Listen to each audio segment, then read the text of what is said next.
안녕하세요. 겸홍입니다. 오늘은 유치원 교직 논술과 관련된 영상을 가지고 왔습니다.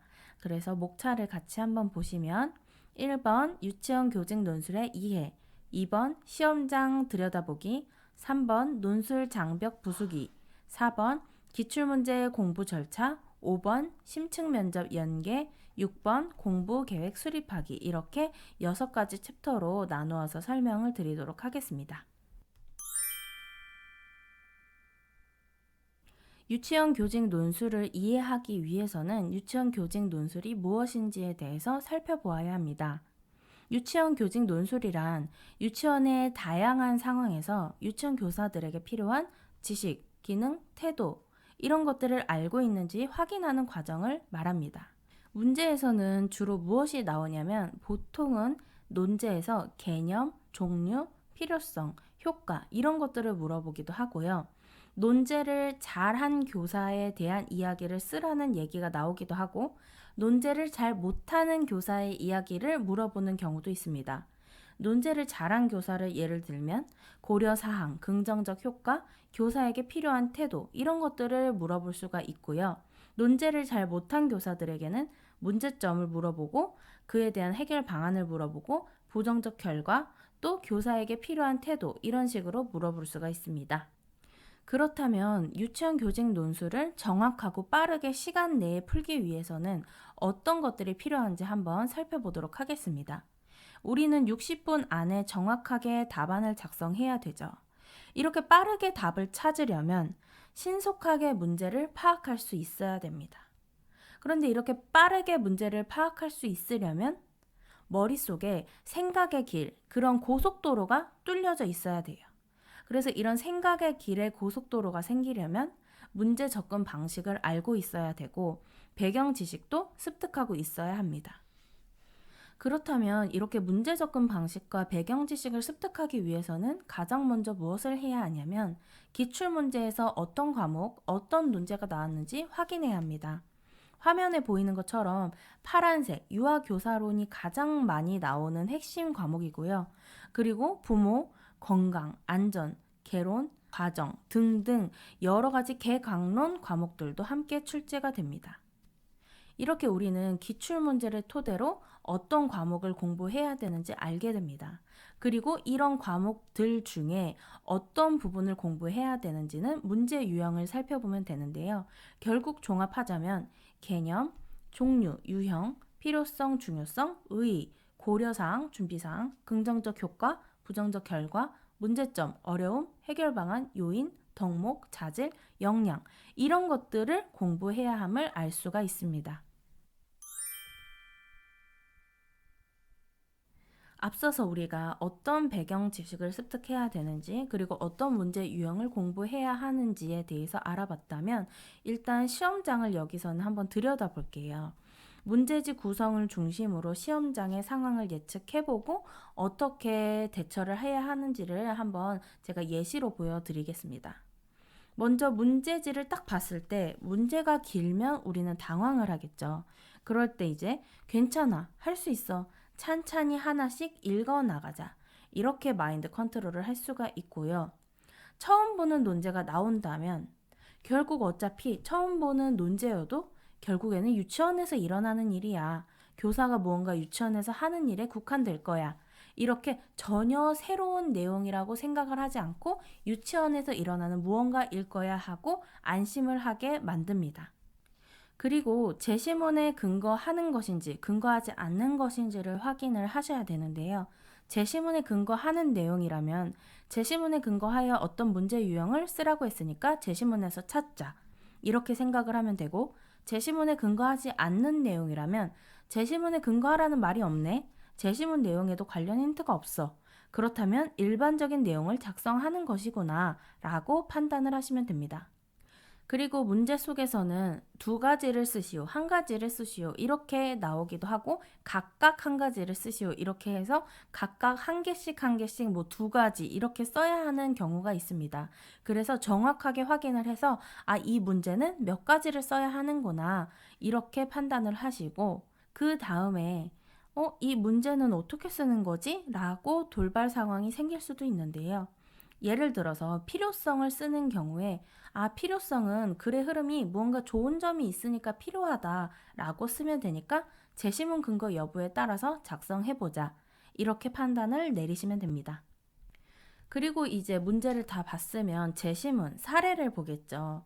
만약에 제시문 내용 속에서 답을 다, 힌트를 다 준 느낌이라면 뭘 더 써야 될지 모르겠을 때는 요약하거나 일반화하거나 논거가 필요하다면 효과 등을 덧붙여서 작성해야겠다 라고 판단을 할 수 있는데, 논거를 덧붙이는 부분은 상황에 따라 문제 유형에 따라서 그 특징이 다르기 때문에 이 부분은 선생님들께서 주의하셔서 작성을 하셔야 합니다. 그리고 유의사항, 배점, 논술의 내용, 그리고 논술의 체계 부분이 있는데요. 여기에서는 배점이 몇 점이고 가지수는 몇 가지인지 확인을 해서 배점에 맞는 가지수를 적절하게 써야 되겠다. 이렇게 판단을 하시면 되고, 그리고 서론 결론은 어떻게 쓰지라고 생각이 들면 논술의 내용을 보고 1분 안에 서론 결론을 완성해야겠다. 이렇게 판단을 하시고 최대한 서론 결론은 시간을 아껴서 쓰시는 것이 중요하기 때문에 서론 결론은 평소에 작성하는 그런 틀을 만들어 두시는 것도 방법 중 하나입니다. 3번에서는 논술 장벽 부수기 과정을 한번 거쳐볼 건데요. 유치원 교직 논술을 특별한 무언가라고 생각을 하면 공부를 하는데 벽이 생겨서 두려움이나 막막함이 생길 우려가 있어요. 그래서 내 생각을 논리적으로 전문 용어를 사용해야만 할 것 같은 느낌에 이런 논술 공부를 자꾸 회피하게 되고, 그러다 보면 논술 점수를 확보하는 대신에 교육과정 80점에서 최대한 많은 점수를 확보하자 라는 합리화를 할 수가 있게 됩니다. 그런데 논술형 사고는 1차 교육과정의 서술형 문제, 그리고 2차 심층 면접에도 영향을 미치기 때문에 논술을 효과적으로 공부하는 것이 결국 합격을 위한 과정에 굉장히 중요한 것입니다. 그래서 논리적 사고는 논술에서 공부하는 그런 특별한 무언가가 아니라고 생각을 해야 돼요.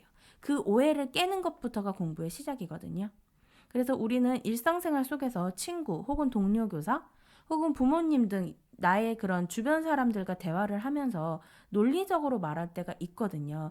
다만 그것을 의식적으로 인식하지 못할 뿐입니다. 그래서 여기 03번 논술 장벽 부수기에서는 논술에서 나오는 다양한 문제 유형의 실마리를 일상생활 예시에 비추어서 설명을 드려보고자 해요. 그래서 예시를 한번 들어보시고 어떤 사람의 의견이 더욱 설득력이 있는지 살펴보도록 합시다. 먼저 긍정적 효과와 관련된 일상 예시를 살펴보겠습니다. 어떤 친구가 이 화장품은 뭐가 좋아? 라고 질문을 했을 때 크롱은 그냥 좋아, 써봐 라고 얘기를 했고요. 루피는 이 화장품은 천연 제품으로 만들어서 피부에 자극이 덜 돼. 그래서 오래 사용하기에 좋아.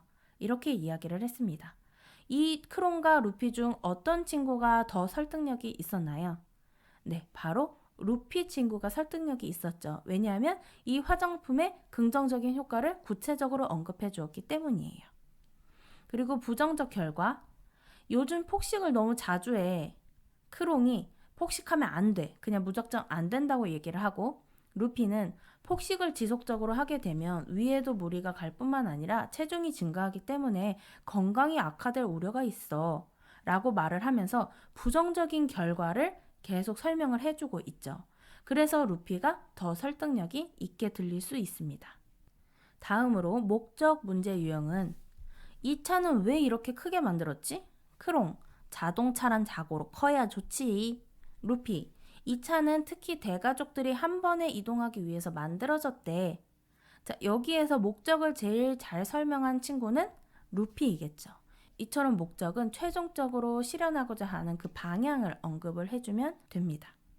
적합한 이유, 질문은 이 옷 사려고 하는데 직장룩으로 적당할까? 답으로 크롱은 괜찮을 듯?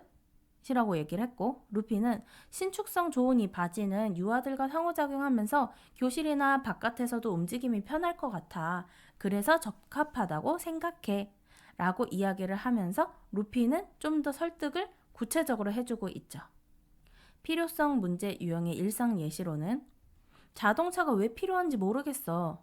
대한 질문에 크롱은 요즘 자동차는 무조건 필요하지 라고 이야기를 하고 있고요. 루피는 네가 직장이나 여행을 갈 때 이동할 수 있는 자동차가 있어야지 시간도 절약하고 짐도 싣고 다녀도 더 이상 무겁게 들고 다닐 필요가 없게 되기 때문에 꼭 필요하다고 생각해. 여기에서 어떤 친구가 더 설득력 있게 들리죠? 네, 바로 루피입니다. 왜냐하면 왜 필요한지에 대한 타당한 논거를 제시하고 있기 때문입니다.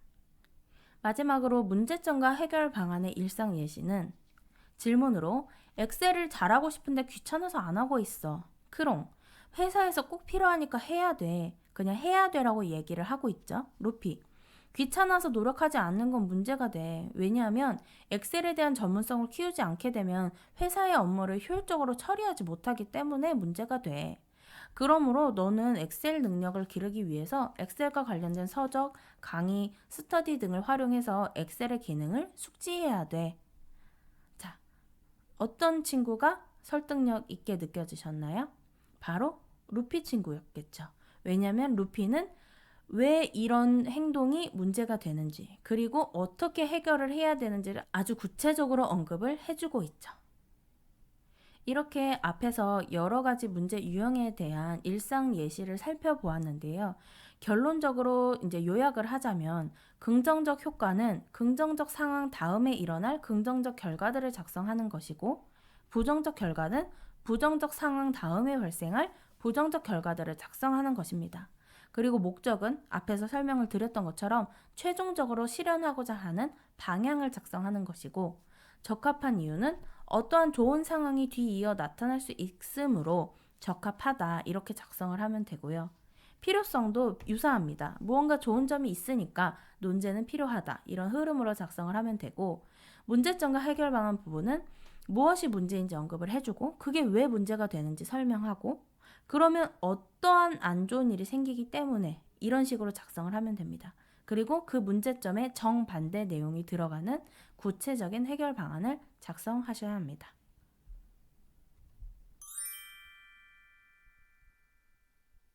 여기까지 우리는 문제 유형의 전반적인 느낌과 어떠한 과목이 나오는지에 대한 배경 지식의 소스를 얻게 되었습니다. 여기 04번부터는 기출문제 공부 절차에 대해서 설명을 드릴 건데요. 여기서는 제가 공부 절차를 1수준, 2수준, 3수준, 4수준 이렇게 4수준으로 나눠서 설명을 드릴 건데요. 이것을 구분하는 정도의 차이는 배경 지식을 얼마나 쌓았는지, 그리고 문제 유형의 이해 정도가 어느 정도인지, 그리고 시간 제한을 할 수 있는지 할 수 없는지 나의 상황에 따라서 선생님들께서 맞춤형으로 공부 절차를 선정을 하시면 됩니다. 먼저 1수준을 살펴볼 건데요. 1수준의 상황 정도는 배경 지식이 거의 없고 문제 유형의 이해 정도가 거의 없으며 시간 제한을 할 수 없는 경우에 이렇게 공부 절차를 만드시면 됩니다. 예를 들어서 1번 오늘의 교육과정 공부를 완료한 다음에 오늘 공부 범위 중에 문제 유형과 관련된 부분을 다시 읽고 어떤 내용 요소들이 포함되어야 하는지를 이해합니다. 그리고 배경 지식을 정리를 하고 오늘 공부한 과목에서 출제된 기출문제를 읽는데요. 세부적으로 살펴보면 먼저 예를 들어서 오늘 공부 범위가 반성적 사고라고 가정을 한다면 반성적 사고에 대한 개념, 목적, 중요성, 활용 방안 이런 부분들을 공부를 합니다. 그 다음에 A4 용지에 논제를 중심으로 정리를 하는데 이렇게 화면에 보이는 것처럼 표를 만들어서 정리를 할 수도 있는데요. 모든 내용을 다 넣는 게 아니라 한두 줄 이렇게 한두 문장만 넣어서 간략하게 하시면 되고, 그리고 모든 논제를 이렇게 정리를 하는 게 아니라 내가 헷갈리고 잘 모르는 것을 중심으로 이렇게 정리를 해두셔도 좋습니다. 그리고 3번에서는 출제된 기출을 읽고 나서 거기에서 관련된 사례가 나온다면 이 왼쪽에 있는 A4 용지 옆에 사례 부분에 요약을 해서 넣을 수도 있고 아니면 그대로 적을 수도 있고, 그래서 일반적인 내용과 사례가 함께 연결돼서 공부를 할 수 있도록 하실 수가 있습니다. 다음 이 수준에서는 내 배경 지식은 아직 거의 없지만 문제 유형은 어느 정도 이해를 하고 있어. 근데 시간 제한은 할 수 없어. 이런 상황이신 분들은 이 수준으로 활용을 하시면 되는데, 먼저 맞춤형 공부 절차를 설명을 드리면, 먼저 오늘의 교육과정 공부를 완료한 다음에 공부 범위 중에 문제 유형과 관련된 부분을 읽고 어떤 내용 요소들이 포함되어야 하는지를 이해합니다. 앞에와 유사하죠? 그리고 2번, 문제 유형별로 작성 방법 및 배경 지식을 정리를 해둡니다. 그리고 3번, 오늘 공부한 과목에서 출제된 기출문제를 읽습니다. 자, 1번과 3번은 유사한데 2번이 좀 차이가 있죠. 그래서 2번을 중심으로 설명을 드리자면, 논제 중심으로 정리를 한다는 것은 앞에서 설명을 드린 것처럼 반성적 사고를 중심으로 여러 가지 문제 유형에 따라서 내용을 정리하는 것인데, 그와 반대로 문제 유형별 중심 정리하는 방법은 하나의 필요성이라고 하면은 부모교육, 유아평가, 언어교육 등등등 내가 공부하는 그 필요성들만 다 따로 모아서 정리를 할 수가 있습니다. 여기서도 마찬가지로 내가 모든 걸 정리하는 게 아니라 특히 내가 필요성이 어렵다, 그리고 어떤 특정 과목이 어렵다 하는 부분들을 중심으로 이렇게 작성을 해 두실 수도 있습니다. 그리고 3수준으로는 배경 지식도 어느 정도 있고 문제 유형의 이해 정도도 어느 정도 갖추고 있는데, 아직 시간 제한을 두고 내가 공부를 하기에 두렵다라고 생각을 하시는 분들은 먼저 기출문제 한 문제를 선정을 해서 문제 유형별로 쪼개서 공부를 합니다. 하위 문제별로 이렇게 나눠서 공부를 하고 그 다음에 관련된 배경 지식을 정리합니다. 그리고 세 번째로 문제 유형별 풀이 절차를 정리할 수 있는데요. 이를 세부적으로 설명을 드리자면, 먼저 1번에서 예를 들어서 2015 기출문제라고 한다면 긍정적 효과, 문제점과 해결 방안, 활용 방안 이런 식으로 나오는데, 이런 부분을 끊어서 하나씩 내가 만약에 어렵다면 하루에 긍정적 효과만 공부를 할 수도 있습니다. 그 다음 2번에서 긍정적 효과를 답안을 썼으면 그 밑에 배경 지식을 연결해서 내가 갖고 있는 책에 있는 반성적 사고의 긍정적 효과 이런 것들을 정리를 해줄 수도 있습니다. 그리고 3번에서는 문제 유형별로 풀이 절차를 정리를 해둘 수가 있는데요. 이것을 쉽게 얘기하자면 매뉴얼이라고 생각을 하시면 됩니다. 그래서 예를 들자면 필요성을 이렇게 절차로 쓴다면 1번에 뭐가 좋은지를 쓰는 것이야. 2. 제시문에서 힌트가 있으면 찾자. 3. 뭐뭐 하면 좋은 점이 있으니까 필요하다는 문장 구조로 작성을 하자. 이렇게 나만의 절차를 만들어서 정리를 해두면 시험장에서 내가 어떤 그런 사고 절차를 거쳐서 문제를 풀어야 되는지를 예측을 할 수가 있습니다. 마지막으로 4수준은 배경 지식도 갖추고 있고 문제 유형도 이해를 하고 있고 시간 제한으로 내가 이제 할 수 있다는 자신감이 들면 이렇게 맞춤형 공부 절차를 해나가시면 됩니다. 자, 먼저 60분 시간 제한을 두고 실전처럼 문제를 풀고요. 그리고 두 번째, 문제 유형별로 필수적인 내용 요소를 작성하였는지 자가 첨삭합니다. 그리고 3번, 문제 유형별 풀이 절차 및 과목별 배경 지식을 정리를 하는데, 3번 같은 경우에는 앞서서 계속 설명을 드렸기 때문에 1번과 2번만 간단하게 설명을 드리자면, 먼저 시간 제한을 두고 개요도도 써보고 옮겨 쓰는 것까지 연습을 합니다. 그리고 2번에서 자가 첨삭을 할 때 예를 들어서 반성적 사고의 필요성 한 가지를 논하시오라는 문제가 있었다면 이렇게 내가 답안을 썼는데, 자가 첨삭을 할 때 필요성은 좋은 점을 언급하는 거고, 일단 좋은 점을 언급했는지 확인을 하고, 그리고 그 내용 자체가 타당한지를 확인을 해야 합니다. 타당하네. 그러면 이거는 답이 될 수 있겠구나. 이렇게 판단을 할 수가 있습니다. 5번에서는 논술을 심층 면접으로 연계하는 방법을 간단하게 소개를 해드릴 텐데요. 만약에 내가 말하는 것에 두려움을 갖고 있다라고 하시는 분들은 논술 공부를 하신 다음에 그날 혹은 그 다음날 이렇게 말로 연습하는 과정을 거치는 것도 할 수가 있습니다. 예를 들어서 보통 논술에서는 쓰시오, 제시하시오, 논하시오 이런 식으로 나오잖아요. 이것을 그냥 말하시오로 바꾸시면 돼요. 그래서 내가 문제에서 그냥 따라서 김교사는 유아들 간의 갈등 상황을 방치하지 않아야 한다 이런 식으로 답을 썼다면 그 쓴 것을 말하면 되겠죠. 따라서 김교사는 유아들 간의 갈등 상황을 방치하지 않아야 합니다. 이렇게 존댓말로 바꿔서 말로 한번 내뱉는 연습을 해볼 수도 있습니다. 6번에서는 공부 계획을 한번 세워볼 텐데요. 월별 공부 계획을 먼저 세워보자면 내가 시작하는 달부터 시험 전까지를 이렇게 계획으로 잡고 내가 원하는 기출연도, 내가 풀고자 하는 기출연도를 적어둡니다. 그 다음에 이렇게 제가 표시를 한 것처럼 이때부터 이때까지는 배경 지식을 공부하면서 문제 유형을 파악해야 되겠다라고 생각을 할 수도 있고, 그 다음에 이게 익숙해지면 8월부터 뭐 10월까지는 나 시간 제한하면서 자가 첨삭하면서 견고하게 만들겠어. 이렇게 공부 계획을 세울 수가 있습니다.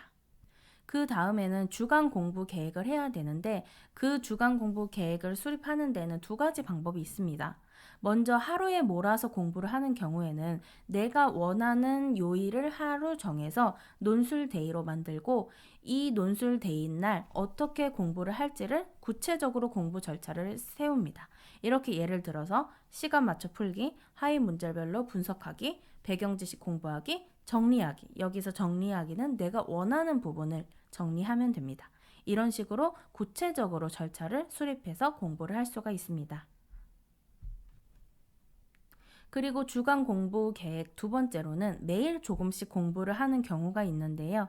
이렇게 내가 도저히 아예 시작도 못한다면 조금씩 쪼개서 나의 그 논술 공부 부담을 줄여나갈 수가 있는데요.